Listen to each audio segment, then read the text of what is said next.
Semangat pagi teman-teman semua. Hari ini saya akan share mengenai generative AI yang bisa digunakan untuk HR. Tentunya melanjutkan sharing saya sebelumnya. Nah, kali ini kita akan bicara mengenai generative AI untuk HR Analytics.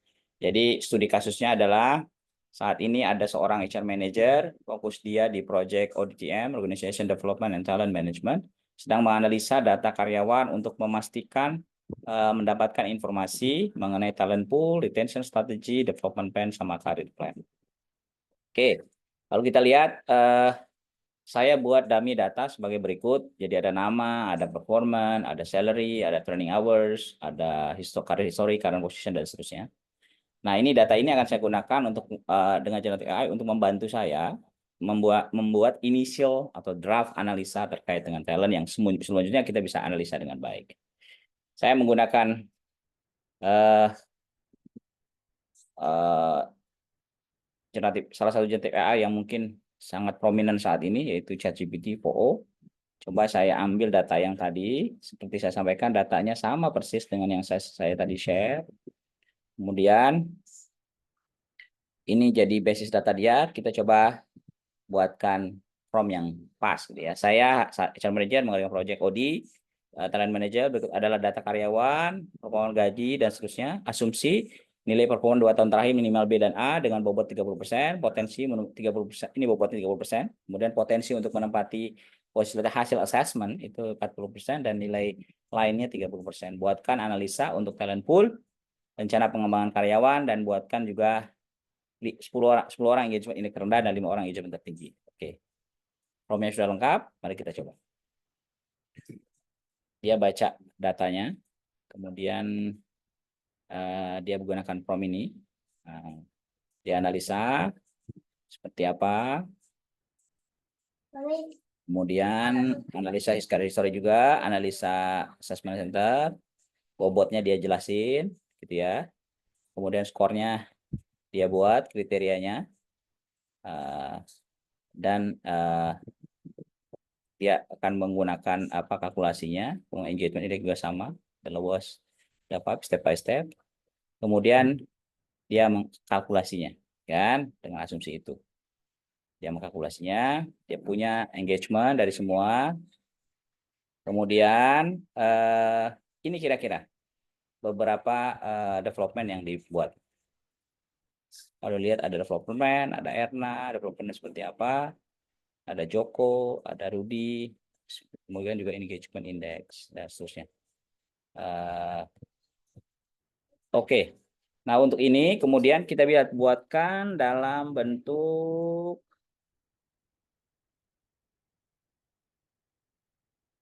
MS Word. Jadi dia analisa, dia akan buatkan begini.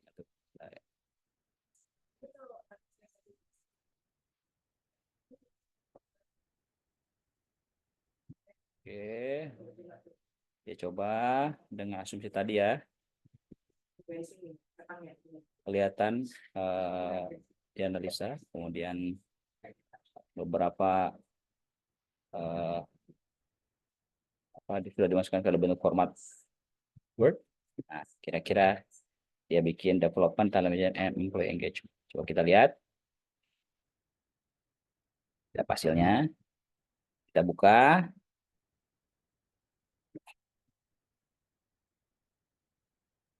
Ini kira-kira hasilnya. Jadi kalau dilihat, mungkin nanti dirapikan lah ya. Cici, Erna, Kurniawan, Joko, dan seterusnya. Cici junior level, top talent untuk bisa di potensi yang mid level ya. Kemudian trainingnya seperti apa? Erna juga talent junior ke mid level kalau dilihat. Ini juga sama. Jadi ada 5 orang dengan development masing-masing. Anda bayangkan bahwa sangat bisa membantu kita dalam menganalisa talent pool ya. Kemudian kita lanjutkan komunikasi. Boleh nggak? Tolong dia bahkan mempropose. Tolong analisa turnover rate karyawan. Misalkan Anda ikut apa yang dikatakan apa namanya?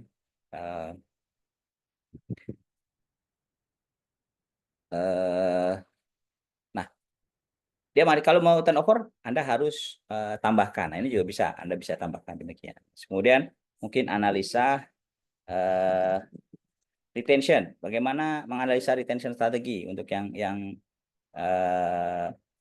saat ini dia juga memberikan data ya, benchmark di market dan seterusnya. Nah, yang menarik adalah siapa saja yang harus diberikan perhatian, misalkan terkait dengan usulan kenaikan gaji, misalnya, ya. Coba kita lihat, kita tanya dia. Oke.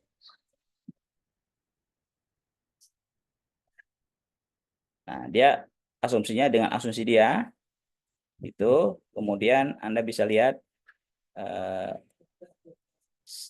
siapa saja yang akan menjadi apa tuh, yang harus di kandidat-kandidat yang mungkin dengan performance score dan sebagainya harus punya salary increase. Kita lihat ada bahkan untuk kenaikan gaji, gitu ya. Supaya nggak bingung, kita lihat buatkan dalam MS Word, gitu ya.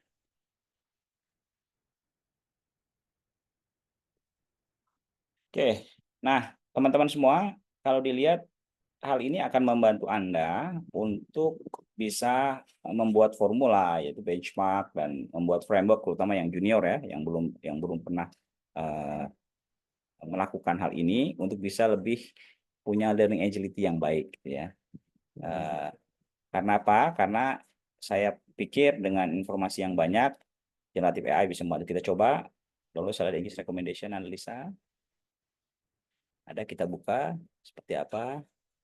Nah, Anda lihat analisa dari ini, kita lihat beberapa potensi, skornya sekian, potensinya sekian, maka mungkin orang-orang ini bisa dijadikan apa tuh namanya, usulan gitu ya untuk rekomendasi kenaikan gaji. Coba Anda bayangkan ya, Anda bisa dengan mudah dibantu dengan, tapi perlu perhatian, perlu apa namanya, perlu bukan langsung digunakan, tapi sebagai inisiasi atau draft yang perlu dianalisa mendalam.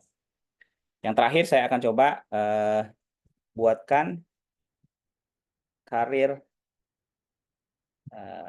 plan buat 5 orang top talent, ya. Kita lihat 5 orang terbaik yang tadi. Ada Cici, short plan-nya seperti apa? Coba bayangkan ya, dia sudah bisa iniin. Kemudian ada siapa lagi, Erna, mid-year sampai 5 tahun ke belakang, ke depan dan seterusnya. Terus dia juga secara otomatis akan, karena saya sering meminta untuk di formatnya Word, maka dia otomatis akan membuat dokumen buat saya untuk apa namanya, format dalam bentuk Word. Nah, teman-teman semua, Anda bayangkan dengan mudah Anda bisa dibantu gitu ya dengan generative AI untuk memastikan tadi terkait dengan organization development. Kita buka coba development dan career plan seperti apa. Sudah ada di sini. Oke, kita sudah dapat career plan untuk top talent. Jadi Cici seperti apa misalkan ya, tadi short term-nya seperti apa, long term-nya seperti apa, kemudian ada Erna, current, potensi dan sebagainya sampai 3-5 tahun ke depan berdasarkan asumsi bahwa top talent yang kita identifikasi. Semua ini tergantung pada Anda menganalisa, memberikan parameter untuk hal ini. Saya berharap Anda bisa